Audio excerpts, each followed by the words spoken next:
হয় মই আজি ভাৰতীয় জনতা পাৰ্টিৰ তৰফৰ পৰা মই গড়েশ্বৰ মণ্ডলত যে আগন্তুক যি আমাৰ 22 ছেপ্টেম্বৰত আমাৰ যি পৰিষদীয় নিৰ্বাচনৰ কাৰণে প্ৰাৰ্থী হিচাপে মই আজি আবেদন পত্ৰ ইয়াত প্ৰেৰণ কৰিছোঁ মণ্ডল সভাপতি ডাঙৰীয়া।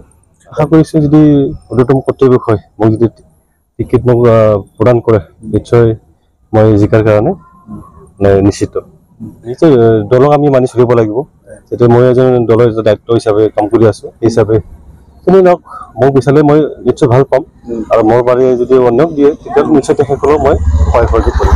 তাৰপিছত যথেষ্ট সঁহাৰি আমি বিভিন্ন সভা সমিতি অনুষ্ঠিত কৰিছোঁ ইতিমধ্যে আৰু এটা বিজেপিমুখী ৰাইজৰ যথেষ্ট মানে এটা দেখিছোঁ আমি বিজেপিৰ প্ৰতি মানুহৰ ধাউতি যথেষ্ট বাঢ়িছে বা বিভিন্ন সভা সমিতি আমাৰ দেখিছে আমাৰ বিজেপিৰ প্ৰতি মানুহৰ যথেষ্ট আগ্ৰহ হেঁপাহ বাঢ়িছে। মাত্ৰ ভোটৰ দিনটো ঠিক হ'ব লাগে বা আহিব লাগে সোনকালে সেইটোৱে মানুহে অপেক্ষা কৰি আছে। যদি চাওক আজি আমি বিটিচি সমষ্টি হিচাপে আজি আপোনালোকে জানে যে 20টা বছৰে ইয়াত মানে বিটিচিৰ শাসন চলিলে বা আমাৰ 4বাৰ ইতিমধ্যে নিৰ্বাচন হৈ গৈছে।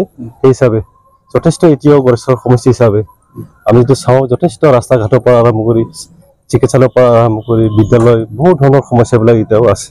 এই গাঁৱৰ ভিতৰৰ অঞ্চলবিলাকত যথেষ্ট মানে ৰাস্তা বোকাময় অৱস্থাত আজি আমি পৰিলক্ষিত হৈছে দেখা পৰিলক্ষিত হৈছে। গতিকে সেই হিচাপে নিশ্চয় আমি ভাবিছোঁ যে আমাৰ যিহেতুকে কেন্দ্ৰত আমাৰ বিজেপি চৰকাৰ অসমত বিজেপি চৰকাৰ আমি বিটিচি যদি আমাৰ চৰকাৰ হয় এইবাৰ বা গড়েশ্বৰ পৰিষদৰ পৰা আমাৰ বিজেপি যদি প্ৰাৰ্থী আমি জিকাব পাৰোঁ নিশ্চয় আমি গড়েশ্বৰ সমষ্টি হিচাপে আমি নিশ্চয় উন্নতিৰ ক্ষেত্ৰত আমি যথেষ্ট আগবাঢ়িব পাৰিম বুলি আমাৰ দৃঢ় বিশ্বাস।